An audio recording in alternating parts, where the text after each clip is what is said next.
Well, good afternoon. Jason and Bob, if you'd like to start the meeting, we are live on broadcast. Okay, thanks, Dennis. Well, thank you again for joining us this afternoon. Hang on a second. Here we go. Okay. Thanks for joining again this afternoon. Hope everybody had a good Memorial Day weekend last weekend and a good shorter week this week. Definitely think we saw some additional activity in the community and even around here with the longer weekend. So hopefully that was good for people's business operations. We just kind of as an update, we actually continue to see very low numbers of new positive COVID cases in our region. Interestingly, the testing volume is not going down. It's actually a little higher this week, at least at some sites in our region, than it was last week. So we'll kind of see where that pans out as results come back. Earlier this week, we'd met to plan our agenda, and about 2 hours later, the governor had done her a little bit, I guess, surprised us with changes for reopening. So we're going to talk about that in more detail here later in the agenda, but did want to begin just having Dennis do a quick roll call. Great, we'll start out today. We've got Jason Smith and Bob Koppel. I know a couple people said they may not be able to join us, so we'll check in here. Is Carla Hagemeister on the call? We'll go with Lisa Sisley. Here. Ed Callis. Here. Dr. Chase. Dr. Knopp's here, thanks. Oh, Dr. Knopp, great. Robin Cole. Linda Cook. Here. Dennis Butler. I'm here. Mike Dodson. Here. Dennis Cook. Yes, I'm here. Gina Scroggs. Yes, I'm here. Mickey Dean. Yes, I'm here. Kara Hawley. I'm here. Kelly Laub. Here. Cheryl Grice. Here. Shiloh Hager. I'm here. Fanny Fang. Karen Hibbard. Lonnie Baker. John Ford. Here. Dee McKee. Keith Asher. I'm filling in for Keith Asher. Charles Martinez, the Deputy Director of the Geary County Health Department. Thanks, Charles. Julie Gilbert Walter. Kelly Pasco. I'm here. And is Lieutenant Colonel Kelly, there he is, Terry Kelly. Yes, I'm here. And you know, and every time that we've done this, I've not called out Ron Fear or Christy Rodriguez, but I know they're on the call as well. So that's it. Chair, if you want to go take it, Bob.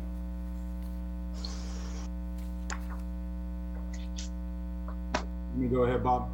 Okay. So I think we're gonna talk about what we saw over Memorial Day weekend, but I thought I would start with a bit of news we got this week. The job numbers came out for April, and the Manhattan metropolitan area, which is Riley and Pottawatomie County, and I know Mickey's on here, I might ask her the numbers for Geary County after this, but in the Manhattan metro area, we lost 5,118 jobs from March to April, which is an 11% decrease. Compared to the other metropolitan areas, we were just below Wichita in terms of the percentage decrease in jobs March to April, and about 2 percentage points ahead of the state overall. The state of Kansas lost 137,000 jobs from March to April.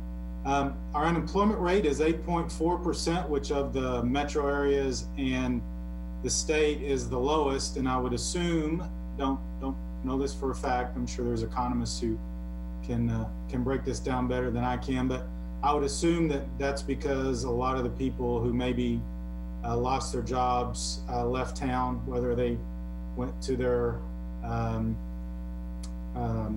home county if they were a student or what have you. So our unemployment rate is actually quite a bit lower than, for instance, the state's 11.2, Topeka's 11.7, Wichita's 17.8. So unemployment rate here is 8.4.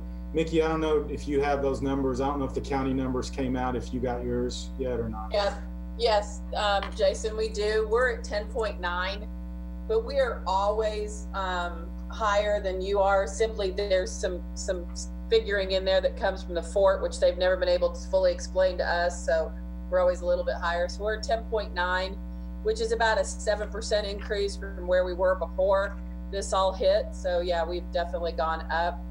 And, but of course we're not Sedgwick County, which is at 18.7, you know, and some of the other counties, like you said, like Sumner County, 17.5%, or Wyandotte, that's at almost 15%. So.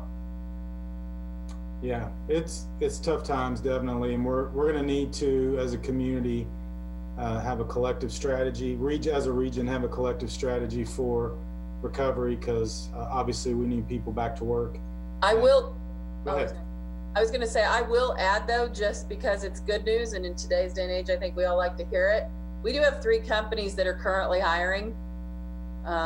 So CAMSO is in a big ramp up for production and hiring, very good wages. We also have Watco is looking at hiring, and Superior Products is currently hiring. So we do have jobs available if people are interested. So yeah, that is good news. And we've actually seen an uptick on activity of people looking, so that's good too. So I'm sure that you all have in Geary County as well. Our sales tax from in March saw a significant downturn, about 13%, but and that was for March. We're always 2 months behind those reports come out.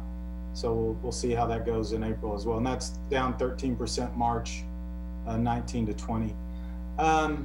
So going back to kind of where we were and talked about last week, I know last week there was a lot of discussion activity on reports of non-compliance with social distancing at a variety of places.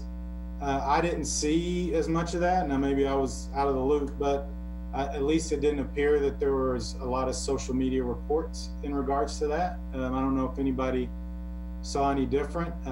We did release the checkoff sheet, and I don't know, so maybe I'm just going to open it up. Any observations, comments that people might have had on the holiday weekend? And then I know Lake of the Ozarks had an exciting time apparently. And then if anybody saw the checkoff sheet that we approved at the last meeting, if you've seen those anywhere, and if you have, were they effective? So I guess I'll just open that up for comments. This is Ed with the Health Department. I just want to let you know from the hotline, the COVID hotline, we did not see as many complaints about businesses not following social distancing practices or being open when they shouldn't be, which at this point is really not a problem. That's good news. And I think that does play into the thought that the week before was supposed to be graduation weekend, and maybe there were people in town celebrating that fact. So any other comments? And then yeah, Bob. Jason, I had a question for Ed. Now that we're up to 50, if you're, let's say, running a restaurant, how does the social distancing and the 50 play into let's say a moderate sized restaurant? Are you constrained by having people 6 feet apart, or how does that work? No, basically you can have people at tables, the normal tables, but between the tables, there either needs to be the 6 foot distance or a barrier. I appreciate that, Ed. The reason I ask that is just so when we do observations, we all know what we're looking for, so that if that's perfectly fine, then we look at other things like we saw at the Lake of the Ozarks, as Jason described, which is clearly not social distancing. I would say at the bar, if you've got everybody is all next to each other and they don't really know each other, that would be a more appropriate area for social distancing between those people. But otherwise, if everybody's part of the same party, then they are. And they just need to stay 6 feet away or be barriered from another party.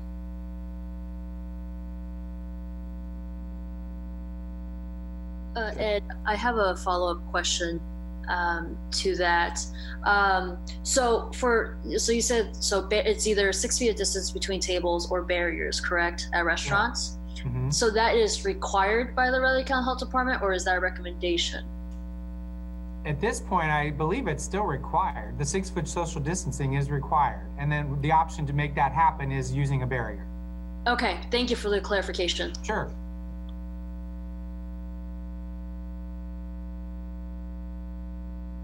Okay.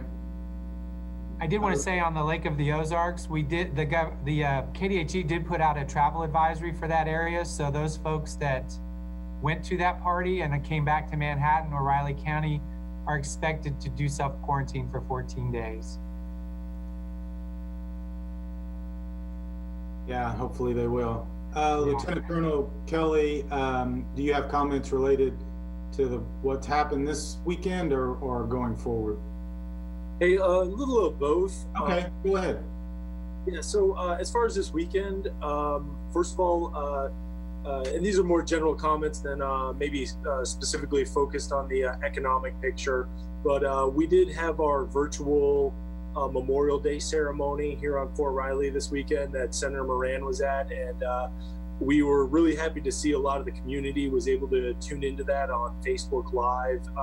And so we were really happy to do that, since a lot of the other celebrations or observances, I guess I should say, had to be canceled or curtailed. I also want to point out, I think everyone's aware of it, and we can drop a link to the Junction City Union story or the WIBW story. Yesterday, Fort Riley sent out a flight of helicopters to do a salute to regional healthcare providers and really the communities. And they flew over Via Christi in Manhattan and Geary County Hospital in Junction City, as well as out to Topeka. And so I just want to extend the gratitude of General Kolashevsky and the commanders here at Fort Riley and all the leaders for all the collaboration and work that's been done. Moving to the specific policies, I'll just say a few remarks that I think probably like everyone else, we were a little caught off guard last week. So we've been closely tuned into what the counties are doing and trying to stay in step with that. One of the things General Kolashevsky talked about last night in our virtual town hall, which is on our Fort Riley Facebook page, just message me in the comments, or Steve Elstrom or Kelly Pascal if you need a link or any specific questions. But one of the things General Kolashevsky spoke to is Fort Riley itself may move a little slower than some of the surrounding counties. And that's really a way of protecting our military readiness. So some of our facilities, a lot of our facilities have started reopening here, but we're keeping a very close eye on that. And then we're also trying to stay in step with what the counties are doing. So I appreciate all the cooperation with. I know I've been emailing people at some odd times to get a updated policy or whatnot. Definitely appreciate that. One other piece General Kolashevsky spoke to last night that you may see either Fort Riley people talking about, or you may see in more of the military news, is the Department of Defense has changed their policy on travel restrictions, but they have not. They're changing it to a conditions-based policy, but we have not gotten specific details of what that looks like yet. What we do know is it'll be based on conditions in the state and at the specific installation, in this case, Kansas and Fort Riley, and then also where the person was going to be moving towards. So that may, in the next few weeks, have some effect on the people who are coming and going.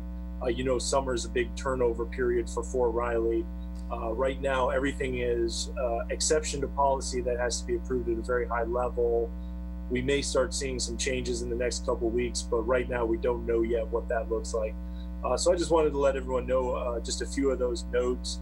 And then final point, General Kolashevsky continues to emphasize, and this is more important now that the governor has turned the authority over to the counties, is our personnel are expected to comply with the rules and procedures in place in the counties. So, this morning I was out in Riley County on some personal errands, and I was wearing my mask and following the posted guidelines we talked about in here. So I think I've said it before, but just for the group, if you see any issues of Fort Riley soldiers or personnel that don't seem to be following the posted guidelines, please reach out and let us help you with that, because that is our expectation, everybody. So appreciate the chance to say a few remarks, and that's all I have now. Feel free to send us questions in the comments or via email. So thanks a lot. Thank you very much. All right, Bob, you want to move forward on the new order? So I think everybody's aware the governor did move up her reopening plan by about 2 weeks, and in kind of the process of doing that has left to each individual local health official the kind of future direction or restrictions. So Dennis, did you want to bring up the Riley County order?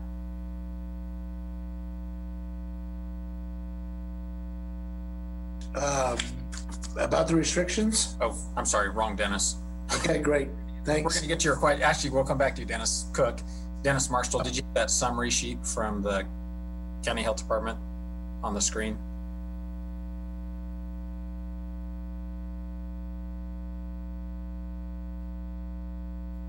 Well, so key things, at this point, no venues greater than 2,000 can open. But other than that, all other businesses and organizations can open, and that included camps, church services, bars, etc. We still do have a mass gathering restriction at 50 people. Thanks, Dennis. With a closing time of midnight. And I know there has been some comment back and forth around that as well. And we've gotten just some, I guess, additional information, if you will, from the EOC and Julie Gibbs, the Riley County Health Department Director, today, just kind of maybe explain a little bit more about why the restriction around midnight.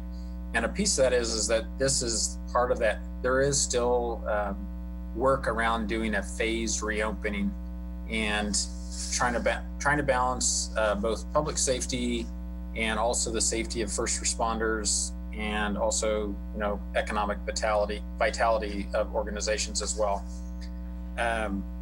Past history is that some of the calls or complaints about overcrowding have actually tended to be after midnight.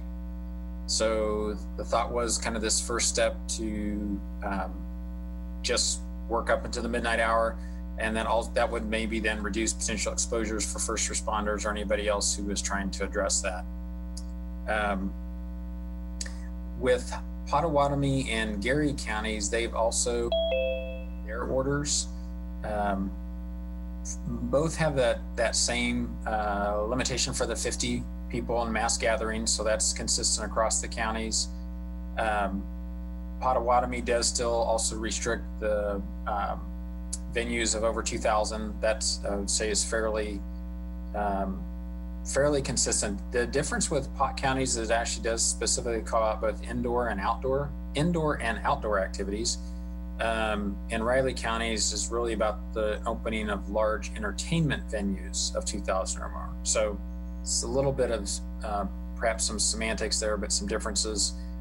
And then Geary County just has some restrictions or procedures that have to be followed if it is an event that there's more than 100 people at. But also that limitation is only if it occurs more than 12 times a year. So kind of lots of little caveats between the three counties, for the most part fairly consistent. The only other thing too is that there is now a special session of the legislature that has been scheduled for next week. So I think it's quite honest. It's a question right now of if we should expect additional changes next week, either some things going back, or there be other changes, and that's I think that's just an open question right now. So Dennis Cook, I didn't mean to cut you off before. Did you? It looked like you had something that you wanted to add. Not necessarily at this point, unless we're going to, unless we're ready just to jump in on where we are on order number 10. Well, no, this would be a time to have some, especially if there's questions or clarification, because I think we've got Ed and I think Ron's on the phone on the call too. So if we need additional clarifications, this would be a good time to talk about it. Okay. Well, I've gotten a lot of feedback from our businesses, in my district, and we're still trying to figure out why why we are adding in the time restraint. And I know I listened yesterday and to the health department's meeting, and it just sounds like it's if it's a RCPD that doesn't want to be involved after midnight, that was it seemed like the only reason that was given yesterday. And again, for these businesses down here, we're talking about businesses who have been out of business for quite a while. They need the income, they need the sales tax revenue. The city needs that. I just don't understand why we are restricting them and we're not restricting anybody else. That's my situation.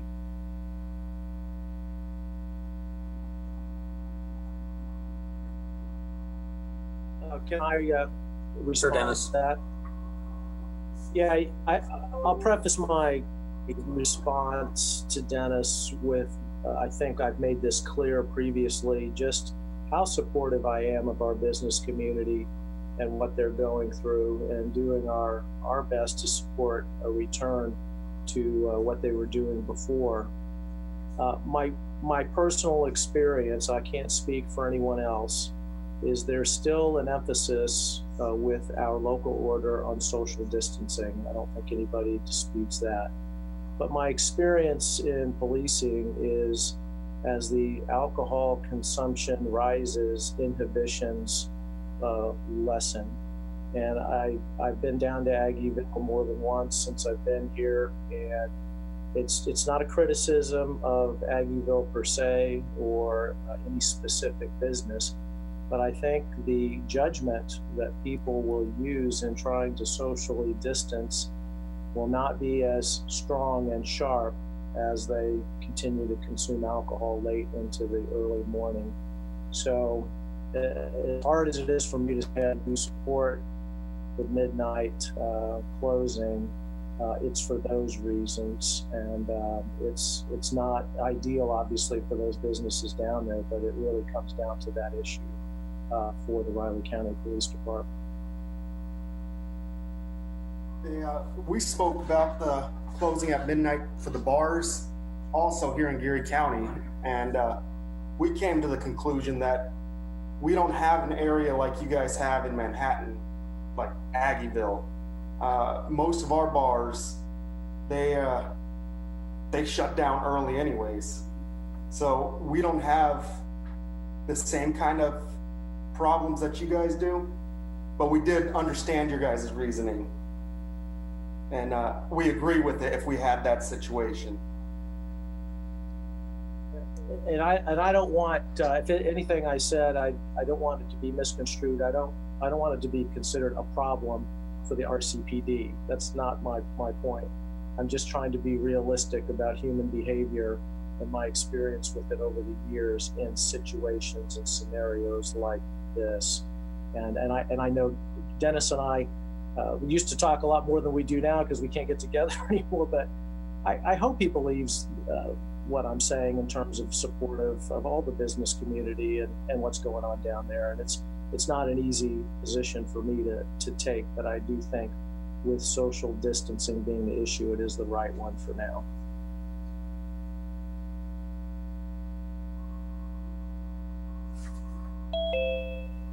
Is there other feedback or comments from some of the other business owners or folks who represent different constituencies? On the same note of the midnight closing, I looked at some of the feedback in my network and some of the comments under the health department's Facebook Live yesterday.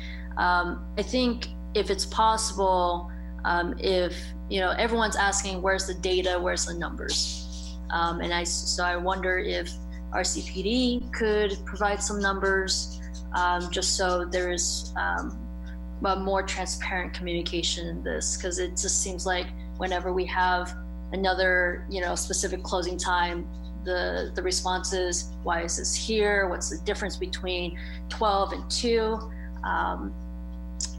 So yeah. I couldn't see your screen. Is that Ms. Fang? Yep. Yeah. Yes, sir. Fanny. Yeah, I wanted, when you say data, before I ask you to be more specific, my opinion, of course, I prefaced again my remarks by saying that's my opinion based on my experience with the understanding of the importance of social distancing. We do collect data on the Aggieville district in terms of calls and arrests and what they're for and things like that. Obviously, the data has dropped off in the last couple of months. But so when you ask for data, I just need some clarification on what kind of data you would like us to collect. Yes. Sure. The common question that I've seen in comments online and from feedback is people are just struggling to understand what's the difference between a 12 a.m. closing time and 2 a.m. I agree with the midnight closing time. I agree with what you said, Director Butler, about human behavior, but I do see that consistently being asked to the health department and to the RCPD on what is that difference. And I come from a background of research, and so and I believe numbers don't lie, right? So I just to help the community better understand why this is here, I think it would be important for the RCPD or the health department or whoever needs to be involved provide some type of number to the community to better understand why this restriction is there. Yeah, obviously we gave our input to the EEOC on crafting this order. It wasn't an opinion given in a vacuum. Obviously, other people in the EEOC could disagree with that and put out a different order. The health officer can put out a different order. I'm trying to. I got to think about what you're asking in terms of how do I collect the data specific to Aggieville. Otherwise, I would probably have to rely on previous research on alcohol consumption and its effects on human behavior to answer that question. So I'm not trying to be evasive. I'm just trying to figure out how to be responsive to our current situation so everybody's satisfied with whatever we find. So I may talk to the health department about, maybe Ed can help us with that. Thank you, Director Butler. This is question here seems to me to be one of the ability to maintain social distancing, which is somewhat a function of density. So given that the students are no longer here, it seems to me that the probability of a high density is reduced. And I'm not sure, Director Butler, you can provide any useful data because you won't be able to collect anything after midnight. So you'll never know right now under these conditions the difference between social distancing before midnight and after. Additionally, we saw what happened with, I guess it was a week ago, maybe a little more on O'Malley's. This happened well before that time period. So I think it's a little bit arbitrary But I don't think there are any facts to support it. So I take your point that your long experience indicates that it's a little more difficult for people to behave themselves, but that comes as a result of drinking over time. This is Robin Cole, and my thoughts is I've sort of wrestled with that also.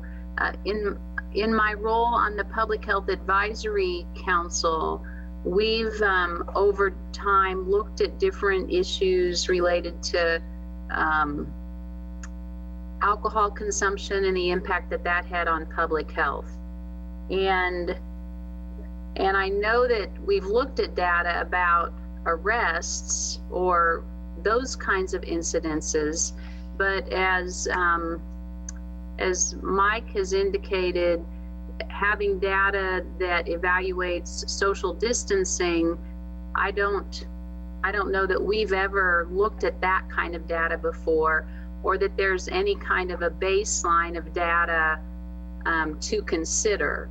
So I'm also trying to problem solve and think about what kind of data could be offered. And in my role as on the Public Health Advisory Council, the only data I'm aware of is data about law enforcement involvement in illegal activity and times in the evening that kind of involvement happened. I was just going to say on the health department's part, we don't have any benchmarks to work from in the first place. And this is called the novel coronavirus. And that means this is the first time these kinds of things have happened.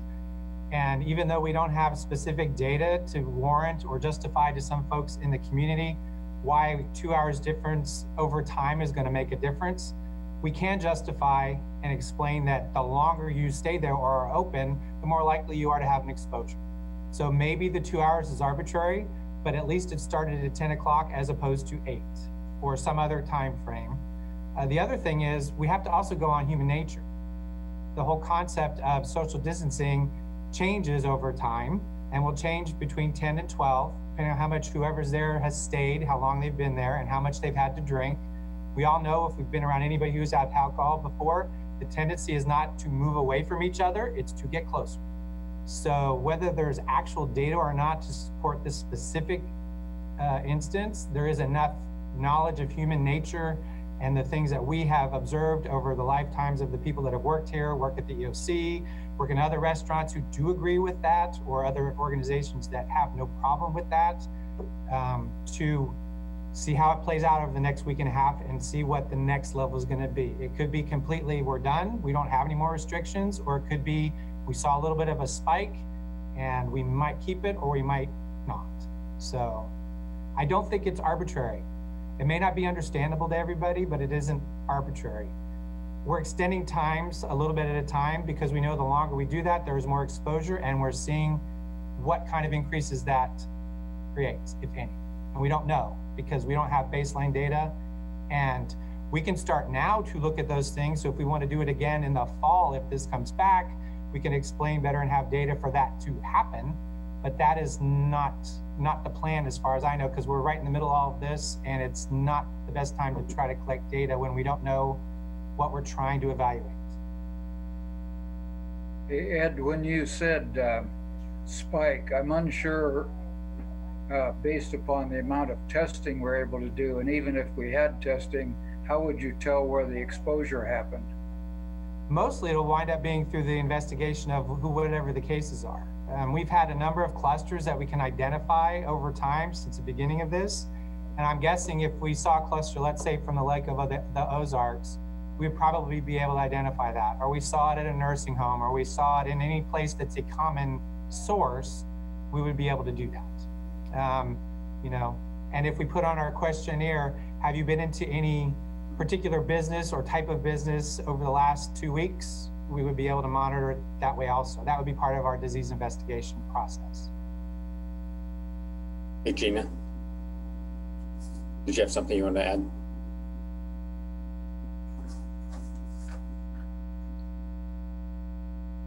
You're still on mute, Gina. There you go. Yep, Okay. we can. I know you had asked if there were some other opinions from the business district, and quite honestly, I don't really have too many opinions to share with you. We haven't actually had a discussion so much about the midnight versus 2 a.m.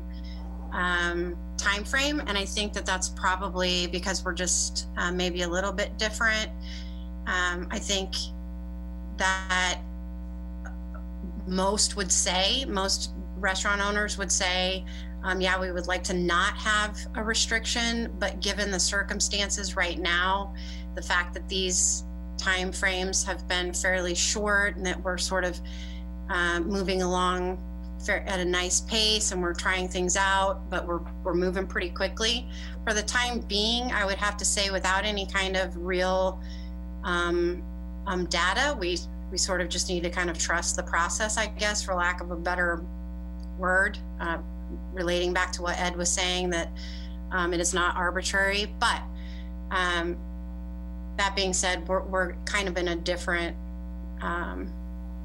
makeup of business. So I think for the time being, it's okay where it is, but given the choice, we would probably not like to have a restriction, just because small business owners like to be their own decision makers. That's really all I have to add on that. This is Kelly. I would have to, concur in the fact that, yes, as business owners, we do like to, have control over, what we do. However, we're in uncharted waters, I feel that, if this is what we need to do, I think it's to stay close at midnight, then, that's the deal. It's not as if this is going to be, forever. I think that, where we're kind of having to navigate ourselves through right now is, hoping that nobody's going to, continue, that the spike is going to continue to go down, right? And, I just don't have a problem, with how this is kind of, evolving here. If it's midnight now, and 2 weeks from now, things are going well, you stay open until 2 o'clock, then so be it. But I feel that, we just need to, stand behind the fact that, as a community, we don't want people getting sick, and so that's my 2 cents there.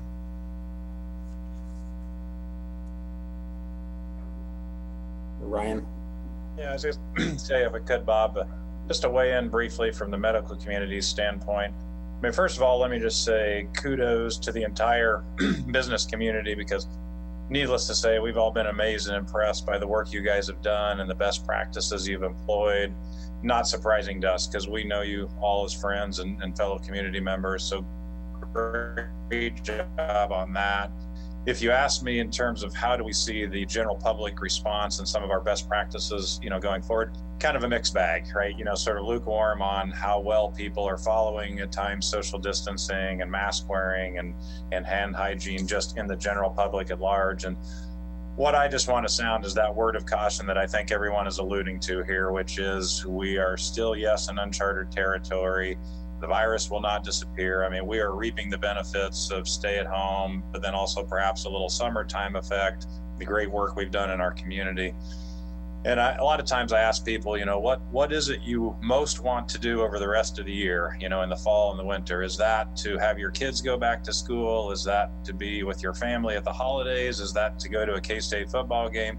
Whatever those things are, consider the next 30 to 60 days as sort of a stage audition for that, right? So in other words, how well we employ and practice these best practices now will in large part sort of dictate perhaps how well this goes in the fall and the winter, when we can't yet quite predict what's going to happen, but obviously all of us are worried about a resurgence. And I always tell people, no matter what level of virus is here in the fall, when you combine that with flu and regular respiratory virus season, that becomes immensely challenging for us as clinicians to navigate through that and guide community members from public health standpoint. So my word of caution is just that, which is we just need to proceed cautiously and really watch the data and the numbers over the summer. But more than anything, I'm just stressing to you all in the business community, as you talk to our community at large, please keep encouraging the practicing of the best practices. You know, these things we keep talking about over and over.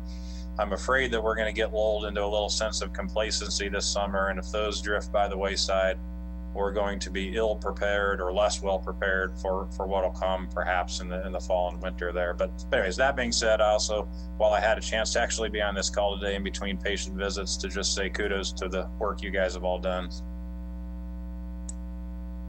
So Bob, can I make a couple of comments? Sure, Jason. Thanks, Dr. Knopp.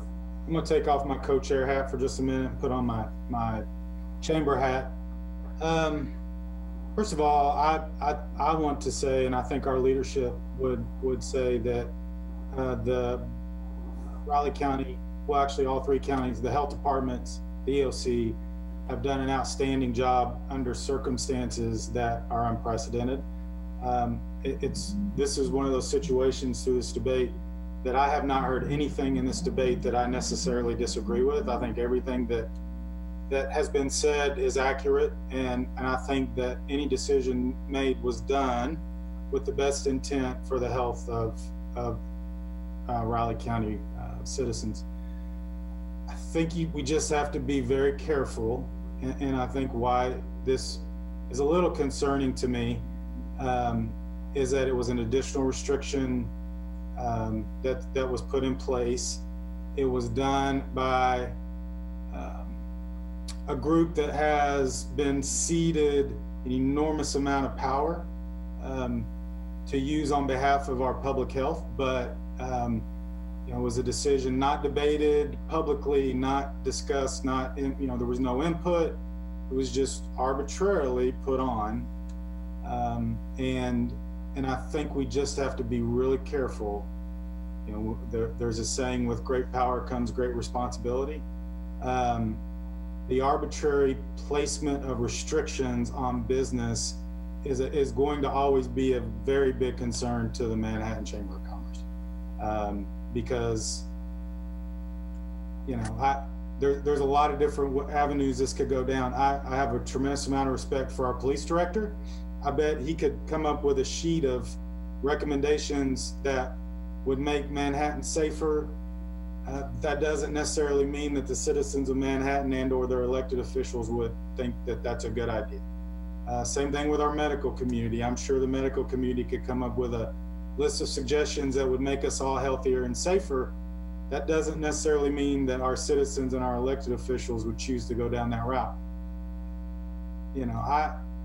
I wear my mask. I do all the things that have been asked of us because I think it's important.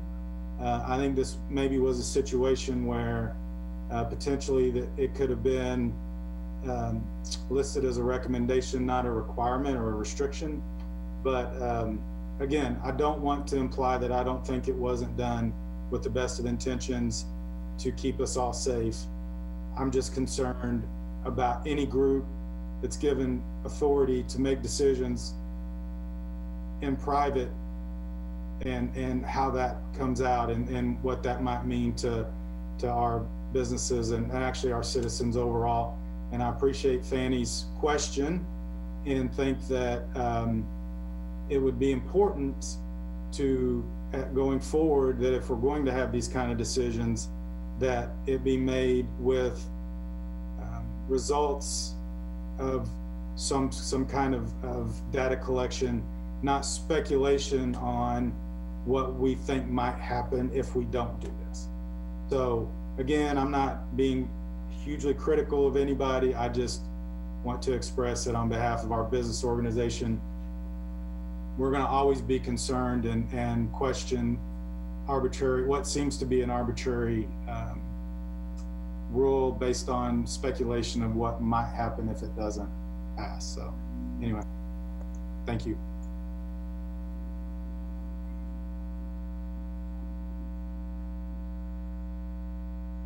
Hey, Jason, could we talk about kind of what the next steps. I'm looking here on the agenda to see if there's a place for this, but you know, we had originally we're going to go from 1.0 to 2.0 to 3.0 and so on, and then we went to 1.5, and the numbers were going to be up to 30 and then I think up to 90, and we went to 15, and then on whatever night that was, Friday night, we jumped to 50, or Monday maybe. But what is the logical, or what is the perceived next step of the number? Are we going to go to 100, or has that been discussed yet? That may be, Bob, I don't know if you may know something about that too. So I think that's a little hard to answer, Mike, just because, you know, there was kind of the original, here's the step plan. And obviously we've deviated from that at both the state level, which has then triggered a need to change the plan at a county level. Typically it's, you know, all the original plans were based on these 14-day intervals at minimum. And that's not been what we've seen now for the last 2 weeks. So one, we don't know if it's going to be 14 days or if there'll be some sort of change in order. I think the question of when the legislature meets next week, that could change the whole plan again, quite honestly. At this point, if we were to, I guess it's kind of, you ask a good question about, so 2 weeks from the date of the last order, what then happens? I think that is a little bit of grayness because we've kind of gone, this is on like a 2.5 or something, or a 3.2 or whatever, but there is, yeah, I think that's a fair question. I really do think some clarification next week during the special session, or maybe that'll make it murkier. I'm not sure which, but that is a potential key meeting and key step. Yeah, if we're looking out towards June 8th, we may have a little bit more time to maybe do a little bit more hard analysis on the difference between, let's say, the difference between 50 and 100. I just don't know what kind of how you do that. In other words, if 50 is okay now, what makes 100 okay, or where do you stop? And then maybe some additional consultation with some of our businessmen. Maybe you can bring some of those guys into to the discussion with the EOC and so on, just to kind of go over some of these issues, so we have a little bit of informed decision making there. You know, I think that the timing again is going to be, at least for our groups, a little challenging with the special session next Wednesday. Then of course we're scheduled to meet Thursday afternoon. Not knowing exactly what to anticipate Wednesday, there may or may not be opportunity for us to give input before the county has to then pivot again if there's a change. But I certainly think getting some folks to at least feel like they've got an opportunity to give input, which I think they do, understanding like we all do that sometimes we give input and sometimes it has more bearing than other times. Yeah, good, thank you. And Dennis Butler, did you have a question to ask? No, I just wanted to make a comment and appreciation for what Jason said. You know, we all come from different arenas professionally, and you know, when these governor's orders first came out, I read them as giving me and my department authority I've never seen before. I had to thoughtfully seek out legal advice from a couple of sources in the community about this. And I want you to know, I feel the weight of the responsibility of exercising our authority appropriately.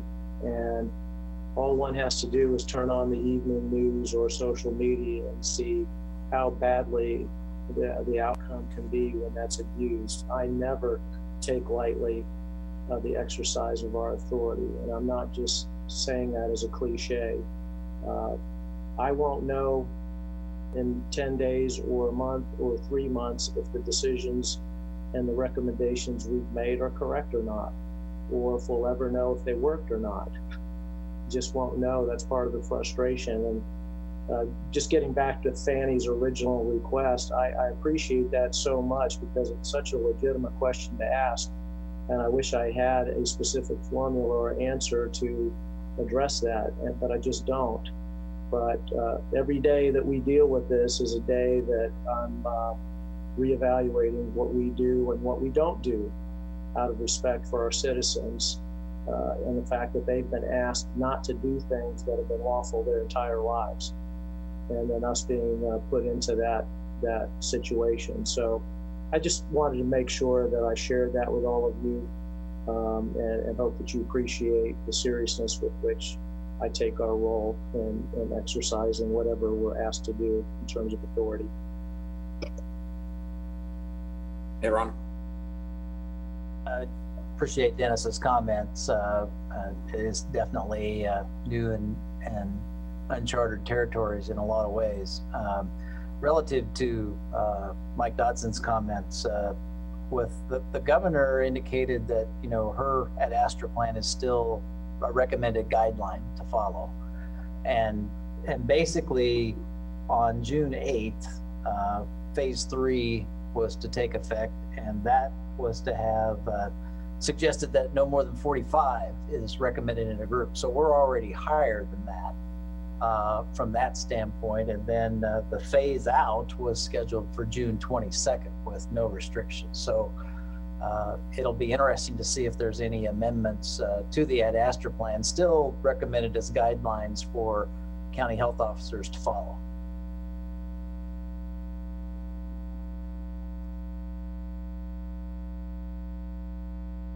Thanks, Ron. Appreciate that.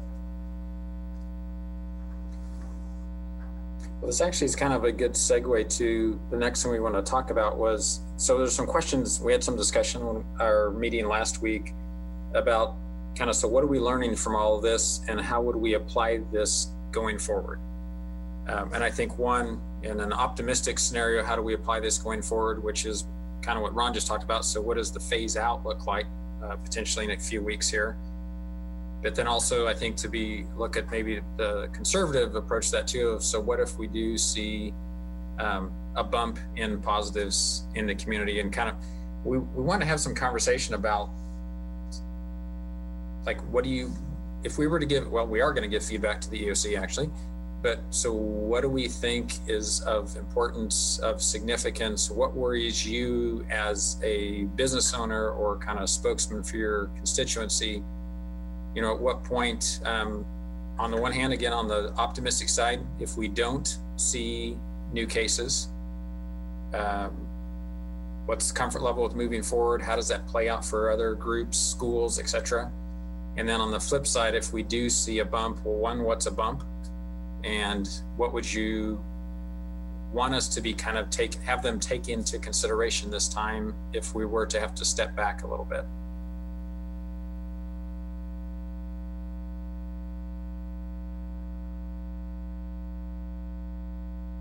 Hey, Gina. Yeah, I want to make sure that we are talking about, if we do have a bump, inequities in between businesses. It's very, very difficult for a small business retail location to be a non-essential, and 8 blocks down the road is a large box store that virtually sells the same thing plus, considered an essential, and it just doesn't make sense. Honestly, there needs to be some kind of legitimate definition about that, and in addition to that, what you just said was what is the defining bump or spike, and what would cause us to have to move backwards if we did have to move backwards. And also, I think there are some things that we've learned in this conservative, slower opening, or how some businesses have chosen to open more slowly than some. I mean, I still have businesses down here that aren't even open. So I think a lot of small businesses are going to do what they feel is the best for their employers and the patrons. I think I've said this before, that our business, I don't care who you are as an employer, it's pretty clear that this public safety is up to the employer, because there's all kinds of requirements initially and best practices from your industry, but there's really not a whole lot that the public is required to do. And I think that's pretty obvious when you just walk into any given location. You can see that you can really get that pulse, which is fine. Just what have we learned about that? And how can we maybe be a little less rigid about how we respond to our small business community in any backward step? Do we have to cut them off from having carry out as a retailer? I don't know. I thought that was pretty hardcore, and not necessary when they're as perfectly capable of doing carry out, contactless delivery, contactless pickup as a restaurant is. So I do want to look at the nuances of what has happened in the past, and so that if we do go backwards, we are able to have a smoother transition while keeping everybody safe. Lisa?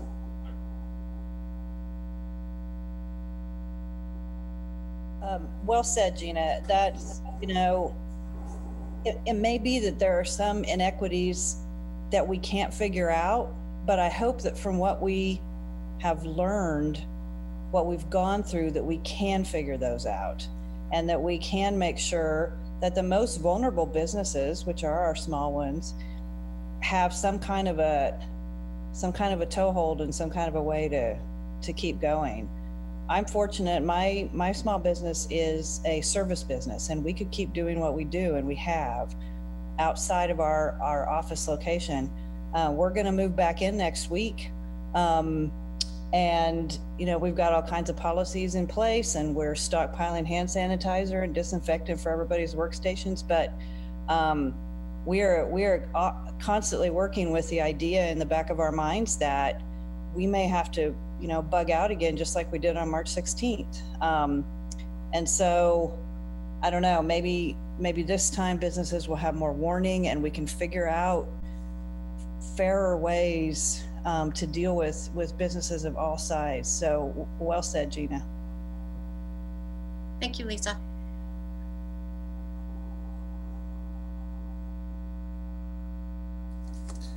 So I can't see everybody on my screen at the same time. So if somebody else has got some thoughts, just speak up. Bob, I do have some thoughts. So, hey, Fanny. When I think about, my business and any businesses, of course, I also think about my employees. I think about my customers. And so, I've been doing some research and review of public health and policy research that's out there. And it seems like that for us to maximize the ability to reopen the economy and to keep it open while minimizing the risks of COVID exposure, we have to have more tests available. And we also need to have a more effective contact tracing program, but that is also dependent on how many tests. So I have all the data and stuff, and Bob, I'm more than happy to send you this research and kind of my review of this. One, I'm curious is, as we continue to reopen Riley County and all of Kansas, is our county still acquiring COVID tests? The other thing is that, I'm only 24 years old. I have a lot of friends who are out of jobs right now. So I'm very fortunate to be in the position I am, but they don't have health insurance. And Riley County currently, to my knowledge, does not offer free COVID testing to low-income individuals and families. And so, this is not directly about local businesses per se, but, as an employer, it's also my duty to be concerned about the quality of life of my employees. And, and so I feel compelled to share that with you.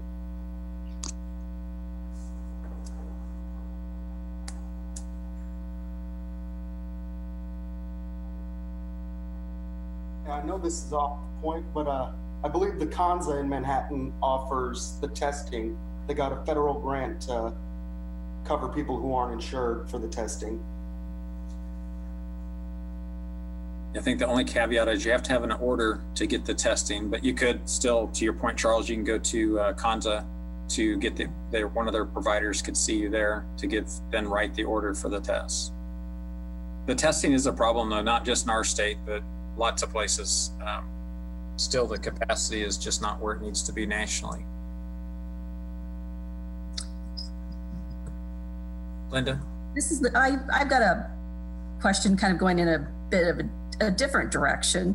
And that's when we get into the phased groups of the phase out where we're in large venues of 2,000 plus people. And that starts to impact some of the things we're starting to try to put plans around for the university. When is it we can have performances in McCain again? Obviously those types of things have to have a long lead time in working with contracts. But I think one thing that would be helpful when we get to this phase out phase, and so that we don't, and we want to be very conservative and cautious too. We don't want to lose ground on what this community has gained in keeping itself healthy. So in that guidance, when it says, venues, groups larger than 2,000, what are the recommended social distancing guidelines that would go along with that?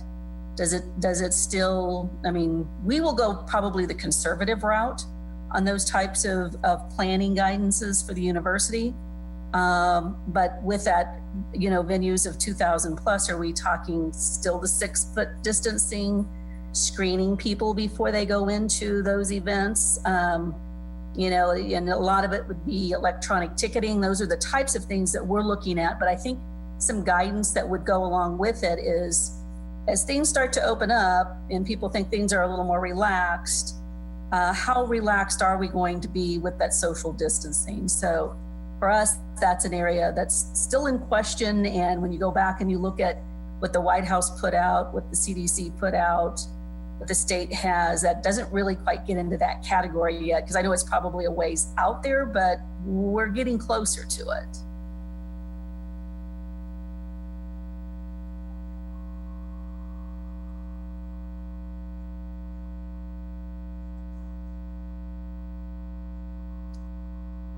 I don't know if you want it now. I had some information about the football, or do you want that later? No, that's fine. You can go ahead and share that, Linda. Okay. I was asked to talk a little bit about what athletics is doing as far as now that the NCAA and Big 12 have issued some guidance on allowing the collegiate student athletes to return to campuses. And right now it's strictly for football players. Other sports will be phased in later in the month or later in the summer. But for the guidance, that we're giving student athletes, and these would be the football players as they return to Manhattan. And a lot of it's the messaging too, so that they understand that they're returning to a very different environment. And what they've known in the environment of the past is not going to be the environment that they'll be operating in going forward, and that they are going to be asked to adjust to certain guidelines and safety protocol. And if they don't follow those guidelines, then they're not going to be allowed in the athletic facilities. So there'll be very clear messages about the guidelines that they're going to be required to follow as they come back into the community and into athletics. They're being instructed to return around that June 1st timeframe. And once they come into Manhattan, they're being told that they need to plan on staying in Manhattan until there's further travel information that would be released either through the Big 12 or through the university or through NCAA. If any of these players, student athletes, are coming in from quarantined areas, mandatory quarantine areas, they'll be required to complete a 14-day quarantine once they arrive in Manhattan. Also, once they know their travel plans for returning to Manhattan, they have to file that, with their coaches. So the university is aware of when their plans are to actually return to the campus.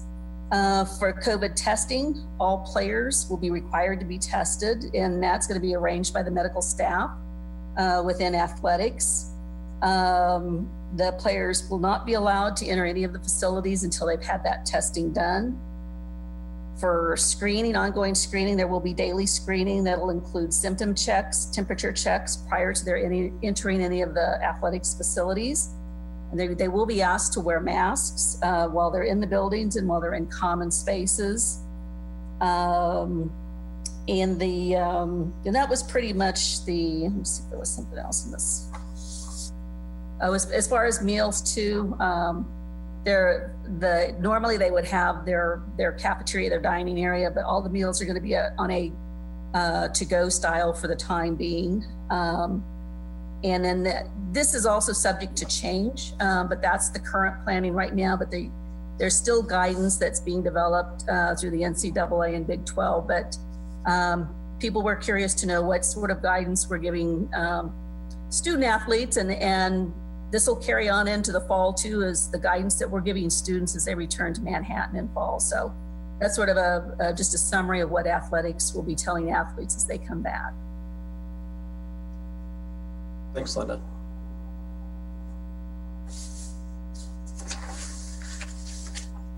So, and I think actually Linda kind of makes a good point. So as we start to see students come back, as Colonel Kelly had mentioned earlier, we will this summer at some point start to see soldiers either moving from the community or moving into the community.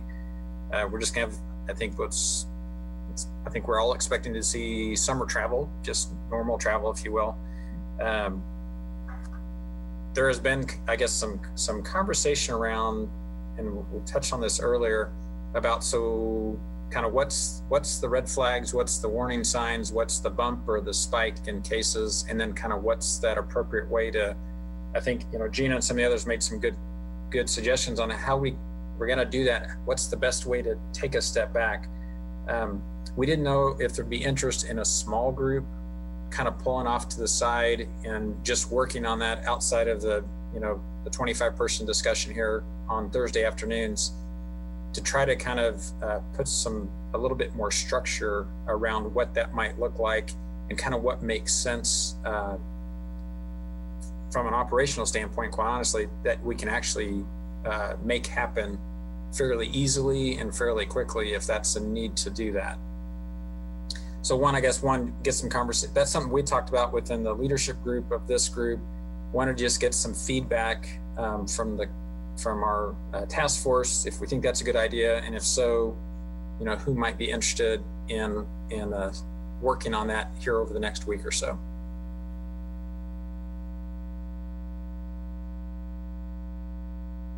Yeah, Bob, I think that's a good idea. I think just kind of to clarify, one of the things that people would be interested in is what constitutes a spike. We had probably a week period where we just had about every 2 or 3 days one, and for the past 3 or 4 days we added 1 or 2 per day. So it is a good idea to have some clarity about when should we be concerned and when would we have to do something different. And I know with our low numbers that's difficult, but nonetheless we ought to try to sort that out. And then I think, as you mentioned, how to best go about a re-recovery, if you will. In other words, if a small store downtown has an incident where one of their employees is sick, what is expected of them? What are the steps they need to take? Do they need to close their doors and start over after 14 days? Or, we saw one store that's fairly large simply cleanse the store and put a new team in, because it's a store with several different stores in the corporation. So just things like that, I think would help us continue with the recovery and not have stop, start in some cases.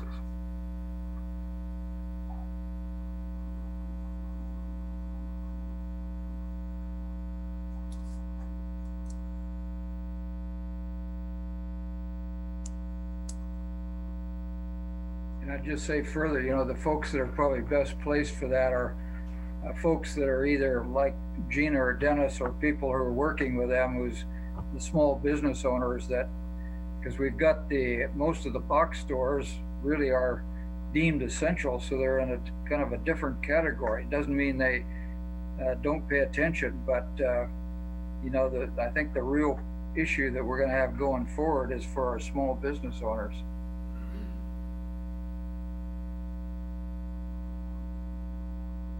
Ed? I'm sorry.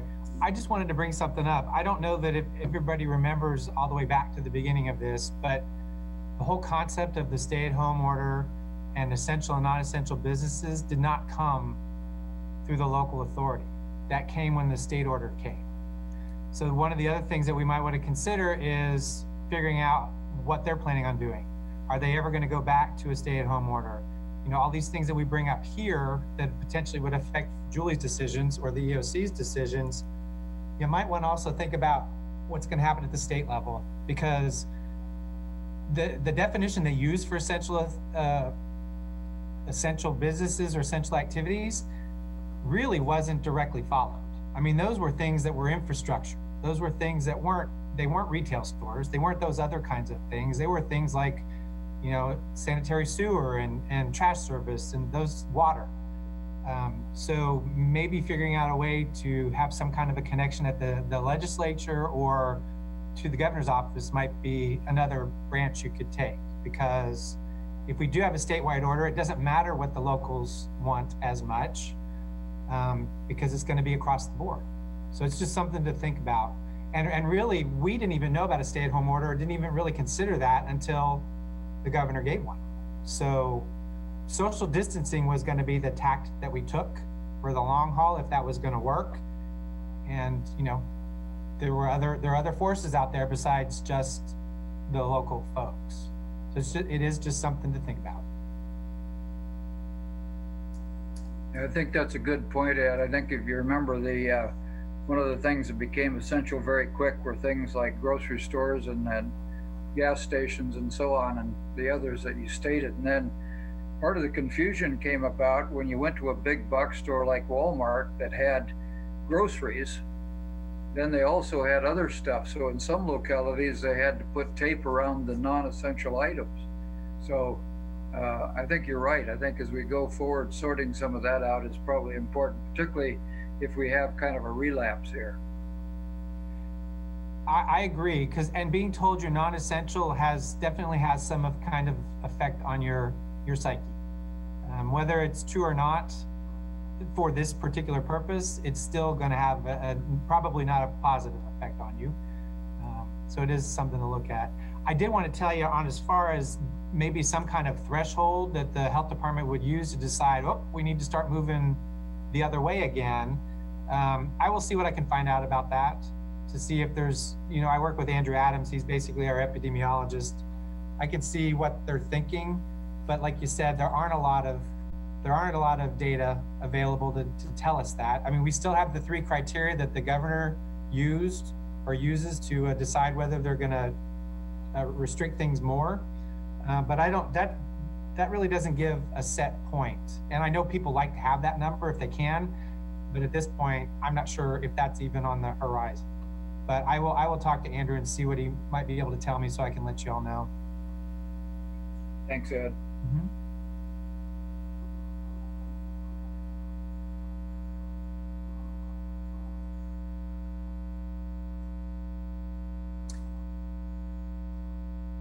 Jason, did you want to take the emerging issues?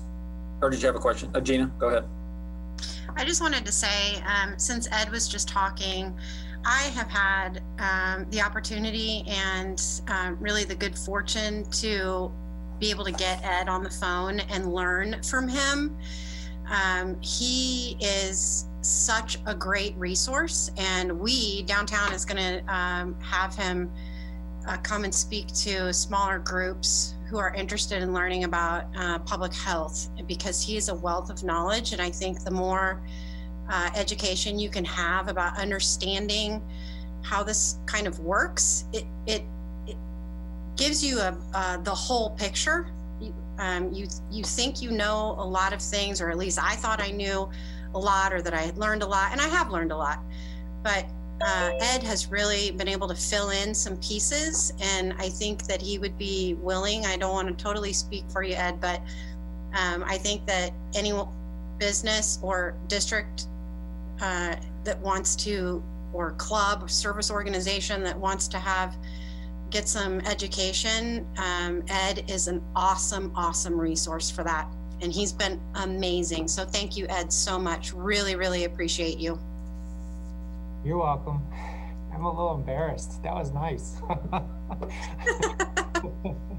True. And I am. You didn't speak out of turn. That is my job. And this whole health education function at the health department kind of got put aside because of our accreditation efforts. And that is, we've made it. So I would love to help anybody who needs it. We have lots of different topic areas. The whole concept that so many people don't know what to expect in a public health emergency is kind of beyond me, because I've been doing this for a long time, and we have been training on this, working with hospitals and everybody else, that the expectation was, okay, it should be fine. We've done tabletop exercises. We know what the plans look like. But when it hit real life, no way. I mean, plans are great, and we do need to keep planning as if something's going to happen, because otherwise we will not be prepared. But I'm amazed at how much, either because people have left the system and the knowledge is gone, or new people just have other things to do and haven't been able to keep up with the knowledge, that is what we need to do from our end, is get that knowledge back out there and make it more public. But getting that connection to public, from us to the public, is not an easy deal.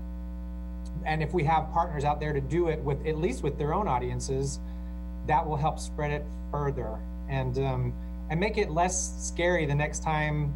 This could happen later with something completely different, or with a flood, or whatever else. So yeah, that's what we're here for. So please give me a ring. Okay. Kind of leading into that, couple things that the city and some other folks had asked us to share with the group and actually the public, since we're on TV, but just a couple of groups that are out working on some things. The Flint Hills Wellness Coalition and the city has hosted some meetings, particularly how federal CARES funding is available for area nonprofits to understand needs and sharing of resources. So that's been going on. Also found out about a group through the city called COAD. And there may even be some people in this group that are on this task force that are in this group, that's been working since last summer after the flooding and all. It's being coordinated, or at least it was started through some efforts with United Way and the Community Foundation. So I reached out to Tara with the United Way, to have the good fortune of serving on her board. And she sent back some information I just wanted to share. The Wildcat Regional COAD, which stands for Community Organizations Active in Disasters, has been created in an effort to provide organized and coordinated support for the community as identified following the Wildcat Creek flooding in 2018. Purpose was to bring together community organizations at all levels who are active in disaster, including relevant business and government agencies, to foster more efficient and effective service to people affected by disaster in Riley, Pottawatomie, and Geary counties. The first official meeting was this month, and they approved their board, bylaws, and membership. They have access to the Kansas and National VOAD system and look forward to providing training opportunities throughout the year. So the chair of that is Tara with the Kanza United Way, Vice Chair Julie Looper Coates, Child Care Aware of America, and the secretary is Dara Stevens with Catholic Charities. So that's another group that is formed and is working on some issues and hopefully help for things in the future. So I think we're just going to open up now to things that people think we need to be addressing in the future. I know Bob's going to talk a little bit about future meetings, but any topics, any things we need to talk about now or in the future that we haven't discussed already?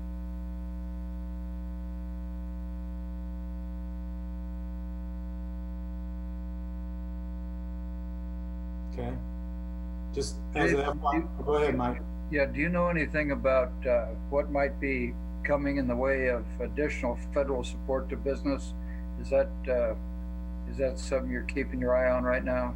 Yeah, we're watching it. It might be something, maybe even at the next meeting we could get Darren Solden in our office to come and talk about, because he monitors that. Right now, it's the two main programs are Payroll Protection Program and then the Small Business Administration's Disaster Loan Fund. As you know, we have a small fund that we can use for emergencies, and we have had about 80 of those approved. So we've had about $350,000 worth of loans that came from the city's Economic Development Fund. So we partnered with the City Commission on that. Nothing new that we're seeing, but I can certainly check with Darren or have Darren come report at a future meeting. So anybody else aware of anything they want to share? Okay. We have plenty of masks. I know it was discussion last time for businesses, so feel free to contact our office. There may be a potential need to find a new distribution point for masks for just the general public. And we're looking at that right now. We're still operating at a significantly reduced staff at the chamber, but we might could consider doing that. But if somebody else is interested or could handle that might be something that would be helpful going forward.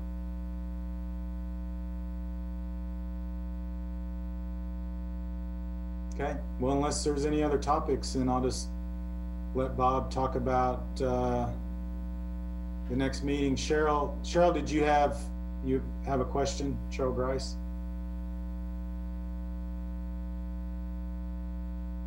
Yes, I was just following up on the issue with individuals who had not received unemployment checks. Some of the employees that were still waiting on that because the systems were backlogged or behind.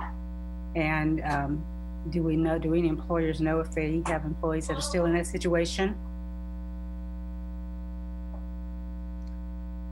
I haven't heard anything. Anybody else have any awareness of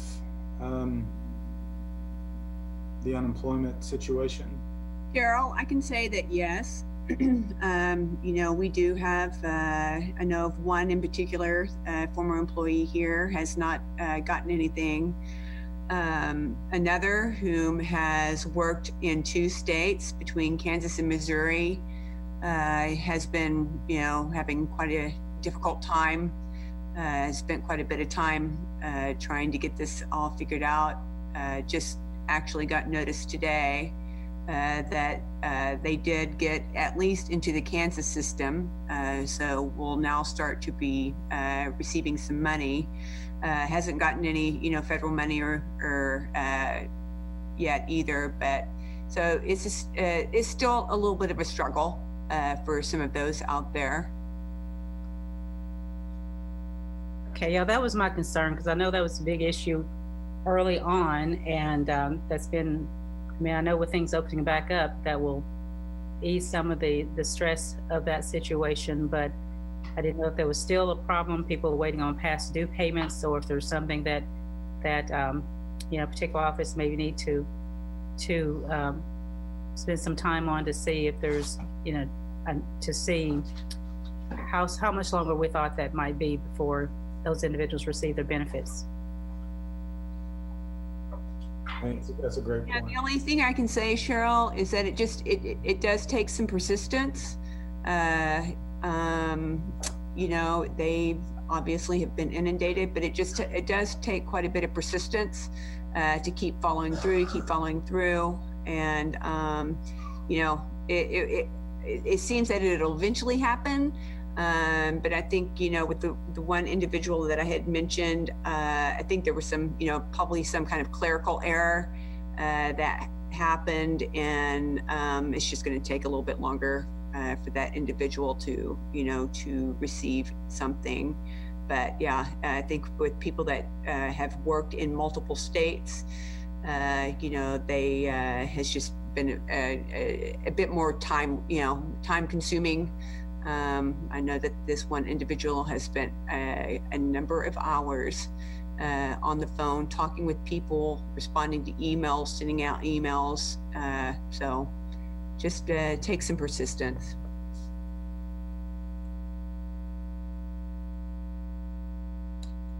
Commissioner Ford, you made a comment on the group chat that I think is probably worth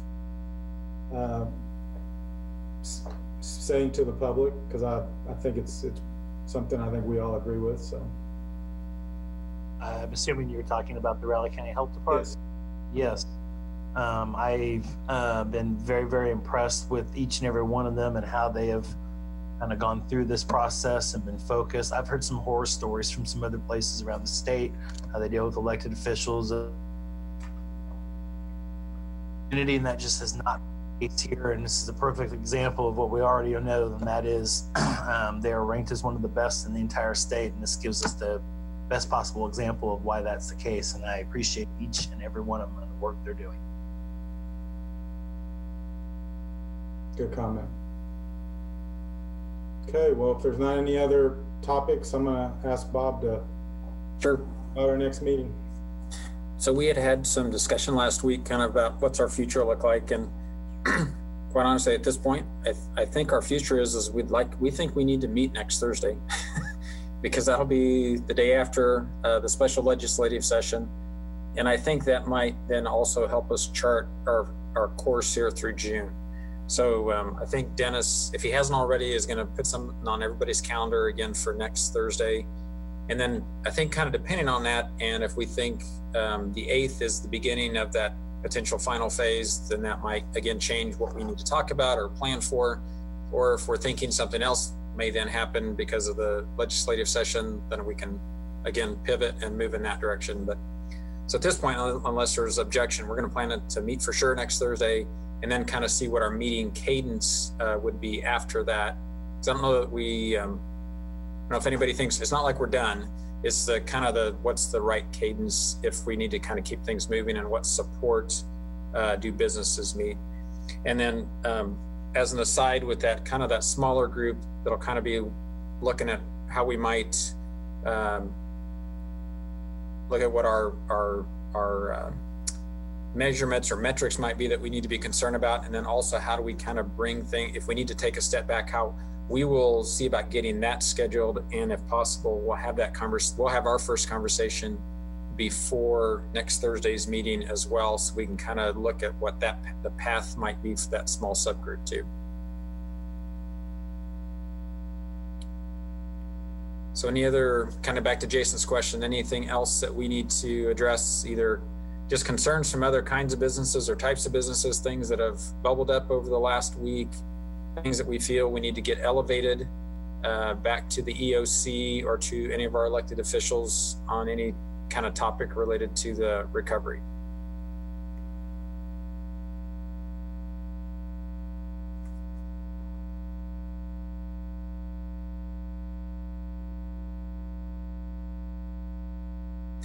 It's kind of like one of my staff meetings. Nobody says anything. Well, before we close, Colonel Kelly did want to say thank you to the folks from the 1st Combat Aviation Brigade. Appreciate them coming up, flying over yesterday, and certainly appreciate that for all the folks in town who've helped contribute to the healthcare side of things here for the last couple of months. So, and if we have nothing else, let me look. I don't think there's anybody else have a chat comment. Doesn't look like it. Well, we will call it a day, and we will see you guys next Thursday. Thanks.